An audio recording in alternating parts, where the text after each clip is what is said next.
नमो अरहंताण, नमो सिद्धाणं, नमो आयरीयाणं, नमो अध्यायाणं,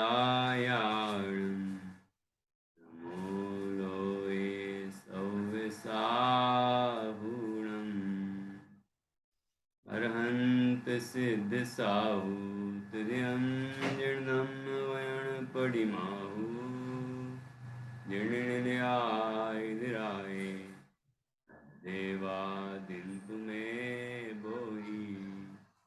मंगलम भगवान वीरो, मंगलम गौतमो गणी, मंगलम कुंद कुंदाद्यो, जैन धर्मोस्तु मंगलम। सर्वमंगल मांगल्यम, सर्वकल्याणकारकम, प्रधानं सर्वधर्माणां, जैनं जयतु शासनं, जैनं जयतु शासनम्। इंद्रसद्वन्द्याणं त्रिभुवनहितमधुरविशदवक्काणम्, अन्तातीतगुणाणं, नमो जिणाणं जितभवाणं, सहजानंद चैतन्य प्रकाशाय महीयसे, नमो अनेकांत विश्रांत महिम्ने परमात्मने, दुर्निवारणायानीक विरोध ध्वंसनौषधि, सात्कार जीवता जिया जैनी सिद्धांत पद्धति, स्वसंवेदन सिद्धाय जिनाय परमात्मने, शुद्ध जीवास्तिकायाय नित्यानंद चिरे।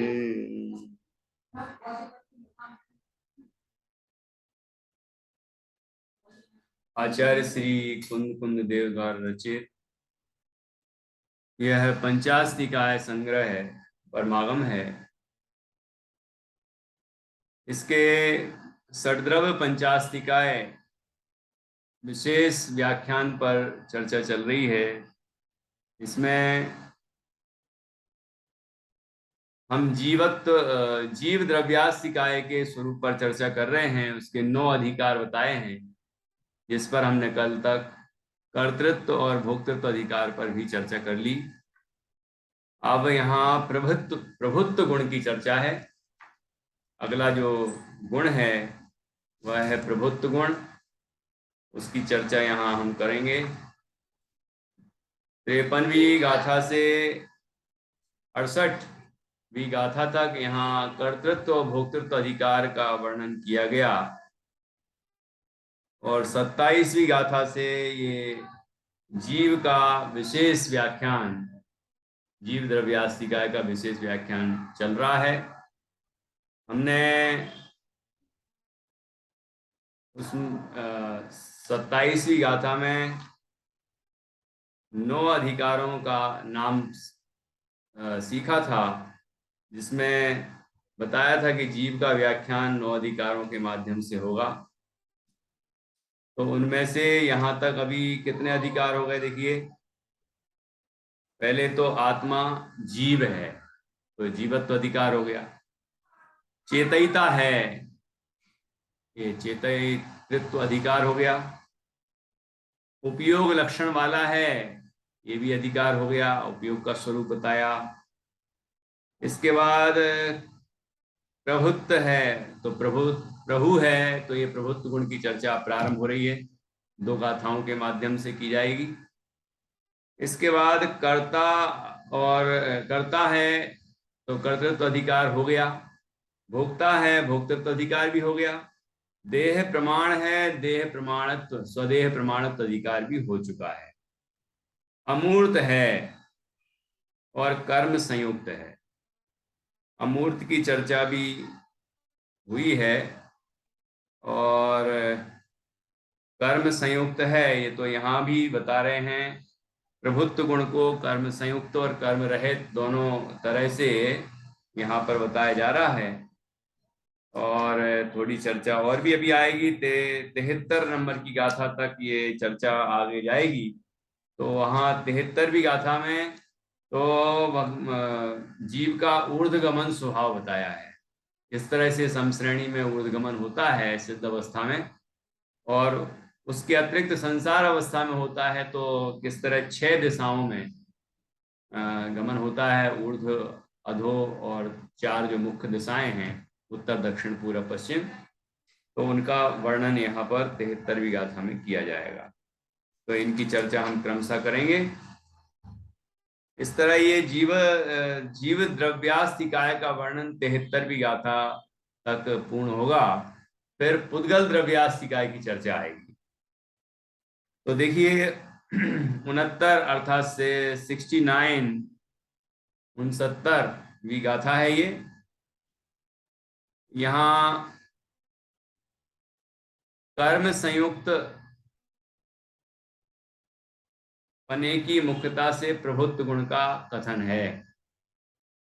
तो देखिए यहाँ एवं, ये बिंदी जो लगी है ए पर लगी है, वा पर होना चाहिए। एवं एवं कत्ता भोजम अप्पा सगेहिम कम्मेहिम हिडदी पारम अपारम संसारम मोह संचन्नो। मोह संचन्नो, ठीक है। हिडदी नहीं है, हिंडदी। हा में छोटी की मात्रा पर बिंदी भी है तो हिंडदी, ठीक है। ये दो, एक तो एवं में बिंदी आना चाहिए वा पर, और हिंडदी में ही पर, ठीक है। पढ़ते हैं। एवं कत्ता भूता भोज्यम अप्पा सगेहिं कम्मेहिं हिंडदी पारमपारम संसारम मोह संचन्नो। एवं कत्ता भूता, एवं अर्थात इस प्रकार। इस प्रकार अभी तक जो चर्चा हुई कर्तृत्व भोक्तृत्व अधिकार के अंदर, तो आचार्य कहते हैं एवं इस प्रकार, कत्ता अर्थात कर्ता, भोक्ता भोक्ता, कर्ता और भोक्ता, भोज्यम होकर, होते हुए, अपास आत्मा। देखो अप्पा शब्द आया है, अत्ता शब्द आया था, और आद शब्द आया है, जो उस दिन भूल रहे थे कि कौन सा शब्द आया, आद, है ना। तो ऐसे 3 शब्द आए हैं जो मिलते जुलते हैं। ऐसे तो जीव और चेतन, ऐसे और भी अनेक नाम हैं, लेकिन ये अप्पा, अत्ता और आद, है ना, ये 3 शब्द मिलते जुलते हैं, इनका अर्थ आत्मा है। तो एवं कत्ता भोक्ता होजम, इस प्रकार कर्ता भोक्ता होकर होते हुए अप्पा आत्मा सगेहिन कम्मेहिन, स्वयं के कर्मों से, स्वयं के कर्मों से, जिसकी चर्चा पहले हो चुकी है, स्वयं के कर्मों से हिंडदी हिंडदी पारम अपारम, हिंडदी पारम अपारम, हिंडदी अर्थात भ्रमण करता है, पारम अपारम, जिसको पार किया जा सकता है और जिसको पार नहीं किया जा सकता है, ऐसे संसारम, संसार को, मोह संचन्नो अर्थात मोह से संचन्न होकर, संयुक्त होकर, मोह से आच्छादित होकर, मोह से आच्छादित होकर यह जीव अपने कर्मों से इस संसार में भ्रमण कर रहा है। यहां पर आया पारम अपारम, कि पार और अपार, क्या तात्पर्य हुआ? पार, संसार पार किया जा सकता है। यहाँ जो भव्य जीव हैं वो जीव इस संसार को पार करेंगे, और अभव्य जीव हैं या दूरांदूर भव्य जीव हैं वे संसार को पार नहीं करेंगे, ठीक है। और ऐसा भी समझ सकते हैं कि संसार का अंत कभी नहीं होगा, अनंत जीवों की अपेक्षा, सभी जीवों की अपेक्षा, है ना। तो संसार का अंत होने वाला नहीं है, उस अपेक्षा वो अनंत है। और जो भव्य जीव हैं वो कभी ना कभी संसार से पार होंगे, होते ही रहते। 6 महीने 608 जीव मोक्ष जाते ही रहते हैं, तो उनकी अपेक्षा इस संसार को पार किया जा सकता है। जो जीव अपने स्वभाव को पहचानेगा, सम्यक दर्शनादि प्राप्त करेगा, वो पार कर सकता है, और जो नहीं करेगा वो पार नहीं कर सकता है। ठीक है, इस तरह भी समझ सकते हैं। तो इस तरह यहाँ पर आचार्य कहते हैं, देखो, अपने ही कर्मों से, अपने ही कर्मों से यह संसार भ्रमण करता है, कोई भ्रमण कराता नहीं है। ये प्रभुत्व की बात है। मतलब यदि मैं भटकता हूं संसार में, तो स्वयं की भूल से, स्वयं के ही परिणामों के फल में भटकता हूं। कोई मुझे भटकाता नहीं है, कोई मुझे भ्रमाता नहीं है। तो संसार में भटकने के लिए भी मैं प्रभु हूं, समर्थ हूं, और संसार से पार होने के लिए भी मैं समर्थ हूं। ये बात यहां समझना चाहिए। ठीक है, तो पार यदि हम घूम रहे हैं तो अपनी भूल से, और यदि पार होंगे तो अपनी भूल को सुधार के। तो मतलब ये कि हमारे ऊपर निर्भर है कि हम संसार में घूमना चाहते हैं कि मोक्ष जाना चाहते हैं। जब इतनी सुविधा हमारे पास है, तो फिर अच्छा ही चुनाव करना चाहिए कि हम संसार में क्यों रुलें, क्यों दुखी हों, क्यों हम भ्रमण करें। हम तो अपने स्वभाव को जान के मोक्ष मार्ग में प्रवर्तन करके मोक्ष की प्राप्ति करेंगे। ऐसा निर्णय करना चाहिए और प्रयत्न करना चाहिए। देखिए, अब 69वीं गाथा का अन्वयार्थ पढ़ेंगे। इस प्रकार अपने कर्मों से कर्ता भोक्ता होता हुआ आत्मा मोहाच्छादित वर्तता हुआ शांत अथवा अनंत संसार में परिभ्रमण करता है। ये कर्तृत्व अधिकार का प्रारंभ यहीं से हुआ था ना, मैं शुरुआत में ही कहा था वहां कि शांत, कौन से 5 भाव गए थे, उनको 3 भागों में बांटा था। शांत, सादी शांत, सादी अनंत, और अनादि शांत, है ना। इस तरह भागों में बांटा था। तो यहाँ पर कह रहे हैं ये शांत भी है और अनंत भी है, ये अथवा अथवा। ठीक है, देखिए टीका पढ़ते हैं। निधि जी आप पढ़िए।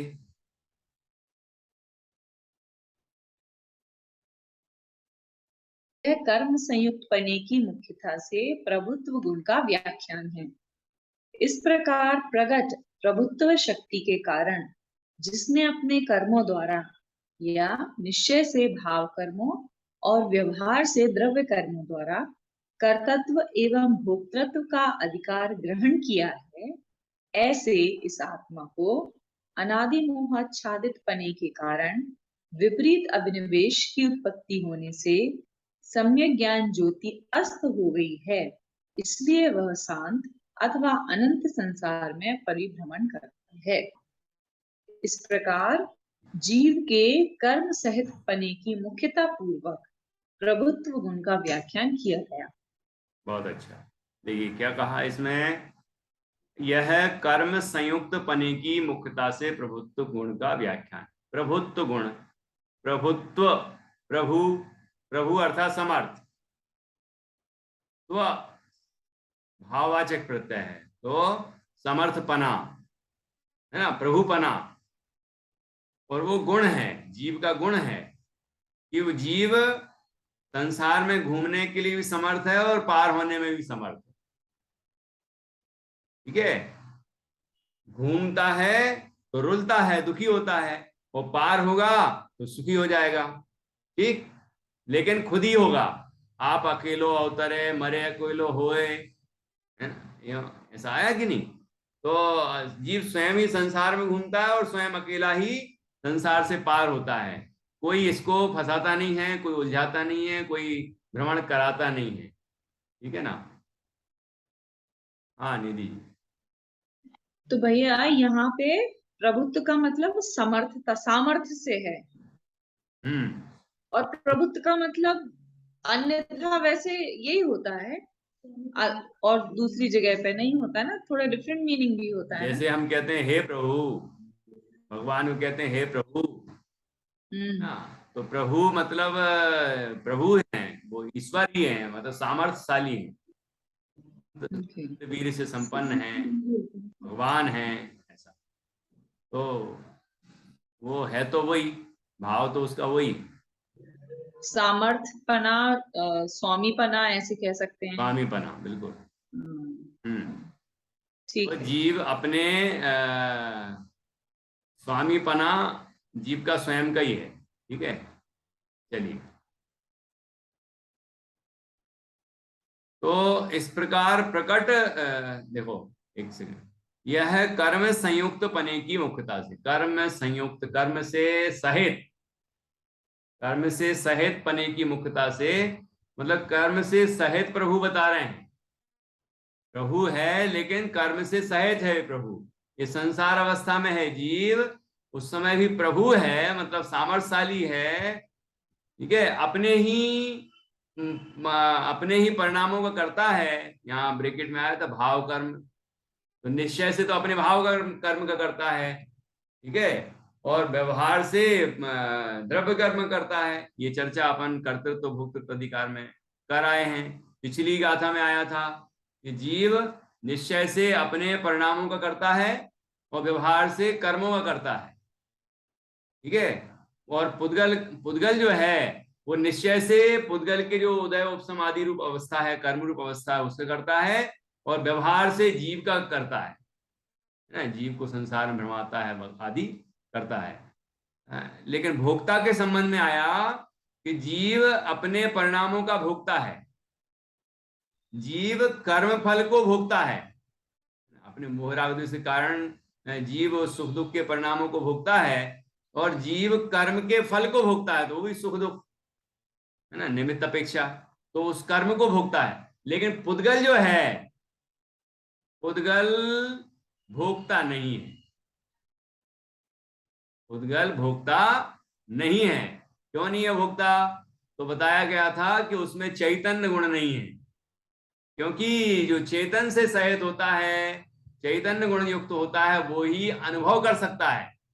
तो अनुभव जीव ही कर सकता है, इसलिए जीव ही भोगता है, कर्म भोगता नहीं है, पुद्गल भोगता नहीं है। ठीक है, अनुभव बने भोगने की बात है यहाँ। तो ये चर्चा आई थी।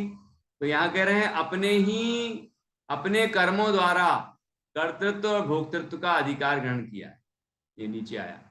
तो इस तरह से यहाँ यह कर्म संयुक्त पने की मुख्यता से प्रभुत्व गुण का व्याख्यान है। इस प्रकार प्रकट प्रभुत्व शक्ति के कारण जिसने अपने कर्मों द्वारा, निश्चय से भाव कर्मों और व्यवहार से द्रव्य कर्मों द्वारा कर्तृत्व और भोक्तृत्व का अधिकार ग्रहण किया है। यहां तक हो गया। ऐसे इस आत्मा को, वो कौन है आत्मा? जो भाव कर्म रूप परिणमन करता है, जो व्यवहार से द्रव्य कर्म को भी करता है, ऐसा कौन है वो आत्मा? कर्ता भोक्ता है जो, वो हम स्वयं हैं। इस आत्मा की बात कर रहे हैं, अपनी बात कर रहे हैं। तो ऐसे इस आत्मा को अनादि मोहाच्छादित पने के कारण, क्या अर्थ हुआ? कब से? अनादिकाल से। मोह महामद पियो अनादि, भूल आपको भरमतवादी। वही बात यहां कही कि अनादि अर्थात जिसका कभी प्रारंभ नहीं हुआ, ऐसा अनादि, मोहाच्छादित, मोह से आच्छादित, मोह से ढका हुआ, मोह का आवरण है। जैसे हीरा रखा हो और उसके ऊपर एक कपड़ा डाल दिया जाए, तो वो कपड़े से आच्छादित हो गया, तो वो हीरा तो है, उसका सब कुछ स्वभाव मौजूद है, लेकिन कपड़े से ढक गया है। ऐसे ही यह जीव मोह से आच्छादित है, कि मोह रूपी विकारी परिणाम करता है, उससे ये दुखी होता है और संसार में घूमता रहता है। तो अनादि मोहाच्छादित पने के कारण विपरीत अभिनिवेश की उत्पत्ति होने से, विपरीत अभिनिवेश, अभिनिवेश का अर्थ होता है अभिप्राय, और विपरीत का अर्थ होता है उल्टा।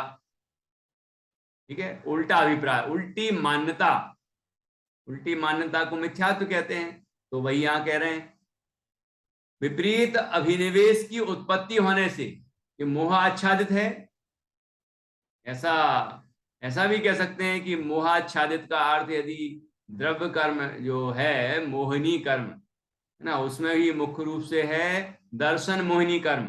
तो दर्शन मोहिनी कर्म से आच्छादित होने के कारण उसका उदय है जीव को। तो जीव विपरीत अभिप्राय रूप परिणमन करता है, मतलब मिथ्यात्व रूप परिणमन करता है, मिथ्यात्व की उत्पत्ति होती है जीव को। तो जब मिथ्यात्व होगा अंदर में, शरीर और आत्मा को एक मानेगा तो शरीर और आत्मा को भिन्न नहीं मानेगा, सुख आत्मा में नहीं मानेगा, सुख पर में मानेगा तो आत्मा में नहीं मानेगा, पंचेंद्रिय के विषयों में मानेगा तो आत्मा में सुख नहीं मानेगा, ऐसा। तो विपरीत अभिनिवेश की उत्पत्ति होने से सम्यक ज्ञान ज्योति अस्त हो गई है। क्या हो गया कि जब मिथ्यात्व का अंधेरा जब होगा तो फिर सम्यक ज्ञान के सूर्य का प्रकाश होगा क्या? जैसे अभी रात हो गई, अंधेरा हो गया, तो दिन थोड़ी है, सूर्य थोड़ी है अभी, है? लेकिन जैसे ही ज्ञान भानु का उदय करो मम मिथ्यात्म का होए विनाश, जब अंदर में ज्ञान रूपी भानु का उदय होता है, यहां लिखा ज्योति, तो सम्यक ज्ञान रूपी ज्योति जब प्रकट होती है तो मिथ्यात्व का अंधेरा दूर हो जाता है। लेकिन अभी क्या हो रहा है इस जीव को कि जीव मोह से आच्छादित होने के कारण, अपने को न जानने के कारण, शरीर आदि को अपना मानने के कारण क्या हो रहा है? विपरीत अभिप्राय, विपरीत उल्टी मान्यता हो रही है। और उल्टी मान्यता के कारण क्या हो रहा है कि सम्यक ज्ञान ज्योति अस्त हो गई, अर्थात सम्यक ज्ञान प्रकट नहीं हो रहा है, इसलिए वह शांत अथवा अनंत संसार में परिभ्रमण करता है। और जब मिथ्यात्व है, सम्यक ज्ञान नहीं है, तो फिर क्या होगा कि इस संसार में भ्रमण करेगा। शांत और अनंत क्यों? कि जब जीव या जो जीव इस मिथ्यात्व को दूर कर दे और सम्यक ज्ञान ज्योति को प्रकट कर लेगा तो वो शांत, उसका संसार अंत सहित होगा।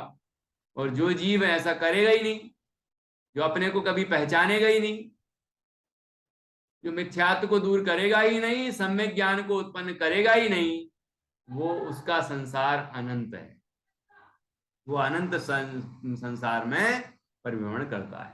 ठीक है, इस तरह यहाँ कर्म संयुक्त पने की मुख्यता से प्रभुत्व गुण का व्याख्यान किया है। गाथा एक बार पुनः पढ़ेंगे और इसके बाद फिर हम आगे अगली गाथा जो कर्म से रहित पने की मुख्यता से प्रभुत्व गुण का व्याख्यान करती है उस पर चर्चा करेंगे।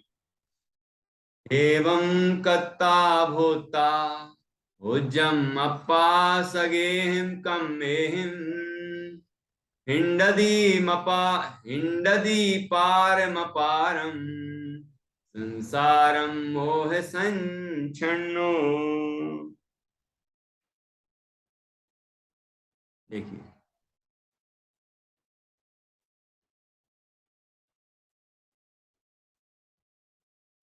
अब देखिए 70वीं गाथा है, ये इसकी उत्थानिका में आया है कि कर्म रहित पने की अपेक्षा से प्रभुत्व गुण का व्याख्यान कथन। देखना यहाँ कर्म रहित, वहां कर्म सहित पने की अपेक्षावाद थी, यहाँ कर्म रहित पने की अपेक्षावाद है। ठीक है, कर्म रहित होगा तो क्या होगा?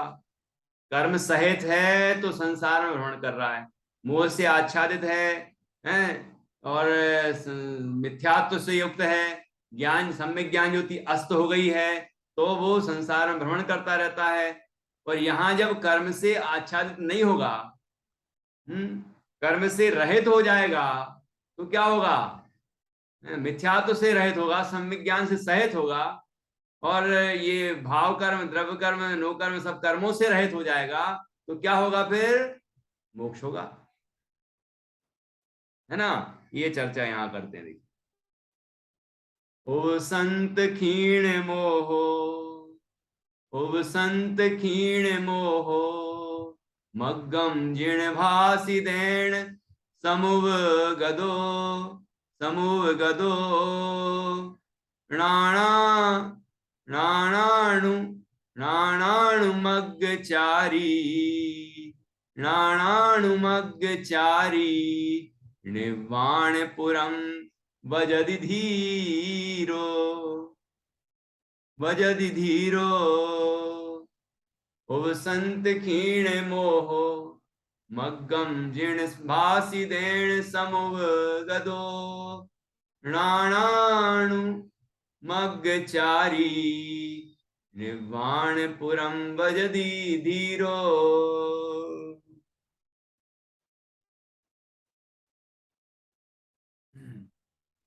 उपसंत क्षीण मोहो, उपसंत उपशांत मोह, क्षीण मोह क्षीण मोह।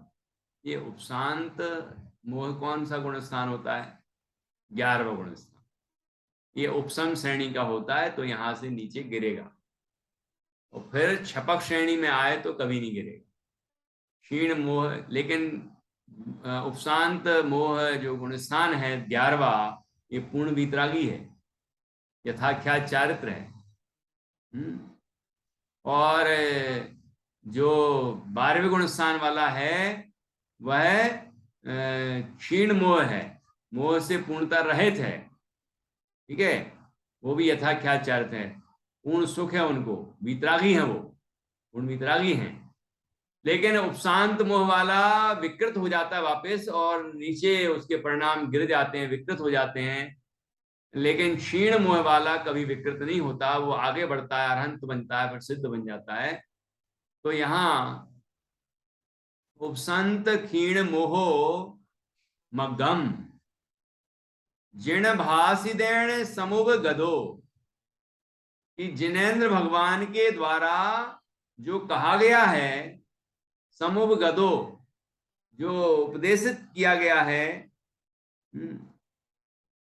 ऐसा मग्गम अर्थात मोक्ष का जो मार्ग है, नाणाणु मग्गचारी ज्ञानानुसार मार्ग का आचरण करने वाला, ज्ञान सम्यक ज्ञान, सम्यक ज्ञान के साथ जो मार्ग में चलेगा वही निर्वाण को प्राप्त होगा।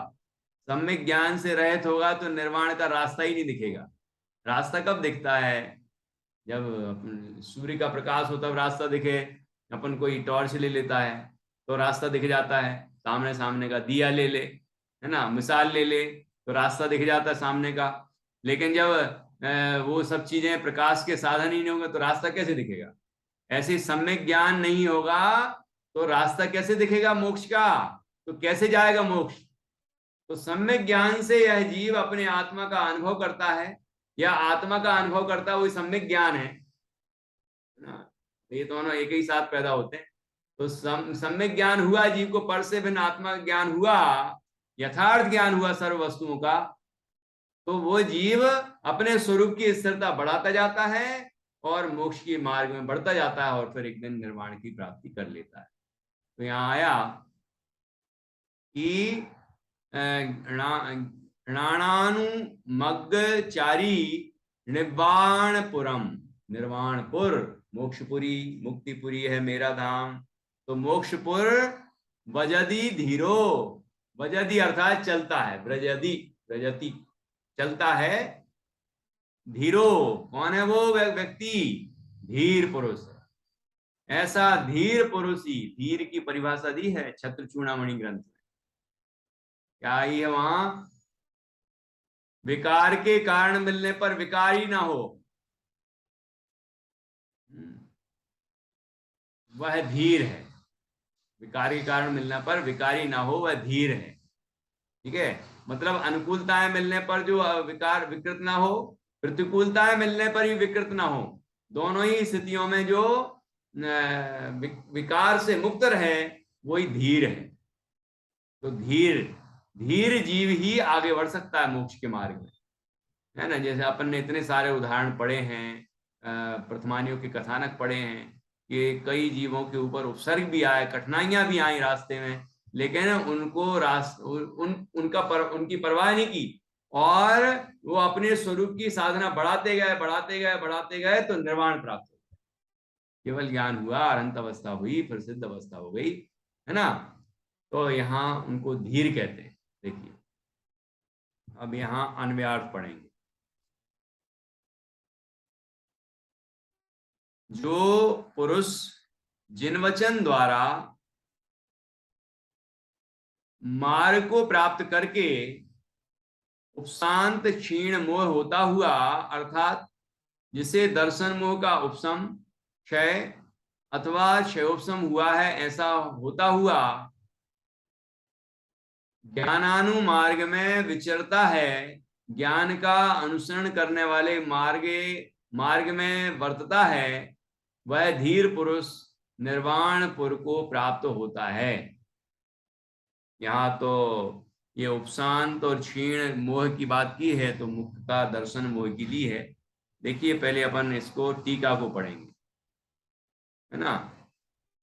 पढ़िए दीदी साधना जी टीका।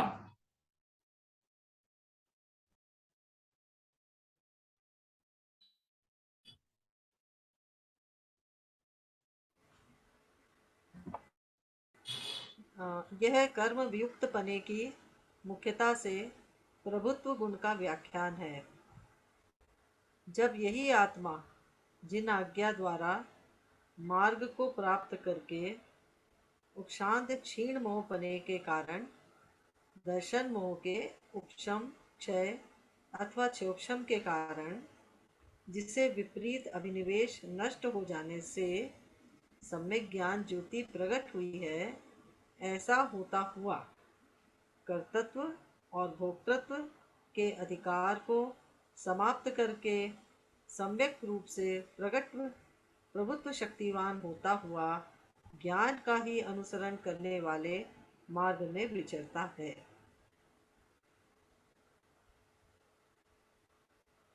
प्रवर्तता है, परिणमित होता है, आचरण करता है, तब वह विशुद्ध आत्म तत्व की उपलब्धि रूप अपवर्ग नगर को, मोक्षपुर को प्राप्त करता है। इस प्रकार जीव के कर्म रहित पने की मुख्यता पूर्वक प्रभुत्व गुण का व्याख्यान किया गया। बहुत अच्छा। तो अपन यही समझ लें कि यहाँ पर उपशांत और क्षीण जो चर्चा की है, उपशांत क्षीण मोह की, तो यहाँ पर जो पिछली गाथा में आया था उसके ही निराकरण रूप में है। मतलब वहां पर आया था कि यह जीव मोहाच्छादित होने से, दर्शन मोह से आच्छादित होने से विपरीत अभिप्राय से सहित था, मिथ्यात्व से सहित था, तो उसकी सम्यक ज्ञान ज्योति अस्त हो गई थी। ठीक है। अब यहाँ क्या हुआ है कि अब जीव को उपशम, क्षय या क्षयोपशम सम्यक दर्शन हो गया, अर्थात दर्शन मोह का उपशम हुआ, क्षय हुआ अथवा क्षयोपशम हुआ। ऐसी तीन में से कोई भी अवस्था होती है तो वो मोक्ष मार्ग में आ गया। ठीक है। और उसके बाद मोक्ष मार्ग में आके वह जीव ही आगे बढ़ेगा, वह जीव आगे बढ़ेगा, और आगे बढ़ेगा तो निर्ग्रंथ अवस्था प्राप्त करेगा कोई क्रम से। जैसे चौथे गुण स्थान में इन तीन में से कोई सम्यक तो प्राप्त किया, फिर आगे बढ़ा, पांचवें गुण स्थान में आया, फिर सातवें छठवें में आया, है ना, निर्ग्रंथ मुनिराज हुआ। और उसके बाद मुनिराज की अवस्था में स्वरूप की साधना बढ़ाई, उपशम श्रेणी चढ़ा, फिर नीचे गिरा, कोई छपक श्रेणी चढ़ा, है ना, फिर आगे बढ़ा, और छपक श्रेणी चढ़ के कर्म, मोहिनी कर्म का क्षय करके फिर 12वें गुण स्थान को प्राप्त हुआ। उसके बाद फिर शेष तीन घाती कर्मों का और क्षय कर दिया, तो इस तरह अनंत चतुष्टय से संपन्न हो गया। 4 घाती कर्म का क्षय करके अरहंत अवस्था प्राप्त कर ली, और उसके बाद फिर 4 अघाती कर्मों का और क्षय कर दिया 14वें गुण स्थान के अंतिम समय में, तो सिद्ध अवस्था को प्राप्त कर ली। मार्ग तो यही है। यहाँ उपशांत क्षीण मोह की चर्चा जो है, यहाँ जो गाथा में की है, टीका में की है ब्रैकेट में, तो हम पूर्व गाथा से जोड़ते हुए यही अर्थ करेंगे जो यहाँ पर किया गया है। बाकी यहाँ से शुरू होके आगे उपशांत और क्षीण मोह, है ना, वो होगा, और क्षीण मोह होने पर ही अरहंत अवस्था और फिर सिद्ध अवस्था आएगी। मार्ग तो यही है। ठीक है ना। तो यहाँ कहते हैं कि इस तरह दर्शन मोह का उपशम, क्षय या क्षयोपशम किया। तो वो कैसे करता है कि जीव तो प्रभु है ना, तो प्रभु है तो कोई कर्म का क्षय करने के लिए जीव को कोई पराधीनता थोड़ी है। और एक बात और कि कर्म को क्षय करता है ये व्यवहार नय का कथन है। जीव तो अपने स्वभाव का अवलंबन करता है। जीव तो देहादिक से कर्मादिक से भिन्न अपने शुद्ध चैतन्य आत्मा की श्रद्धा ज्ञान और उसमें लीनता रूप प्रणवन करता है। उसी समय जीव के मोहिनी कर्म का उपशम हुआ तो औपसमिक सम्यक दर्शन, क्षय उपशम हुआ तो छायोपशमिक सम्यक दर्शन, मोहिनी कर्म का क्षय हो गया तो वो छायक सम्यक दर्शन।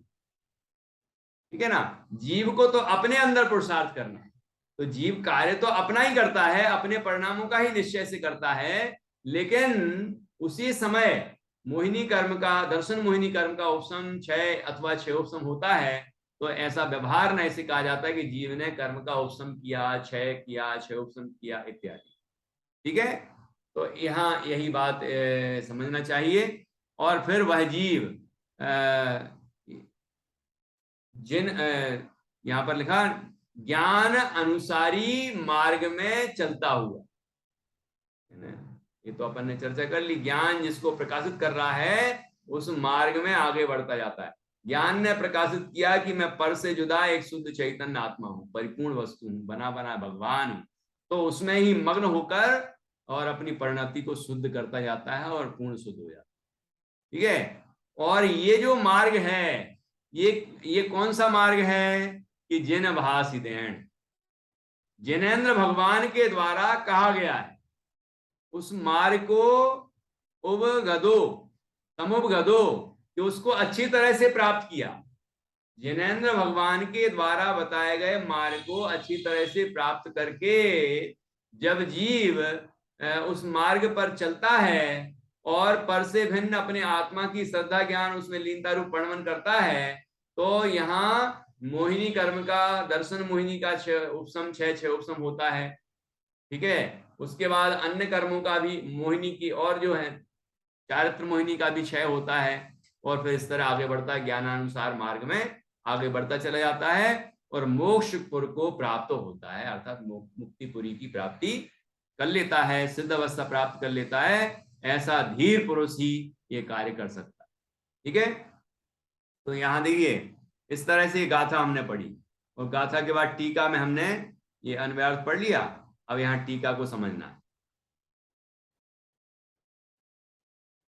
फिर से अपन को 10 मिनट के लिए जुड़ना पड़ेगा क्योंकि अभी हो नहीं पाएगी। यह कर्म वियुक्त पने की मुख्यता से प्रभुत्व गुण का व्याख्यान है। और इसमें अपन एक काम करते हैं, अभी गाथा का पुनः पाठ करते हैं। ओ संत क्षीण मोह मग्गम जिण भासिदेण समुपगदो प्राणाणु मग्गचारी निवाण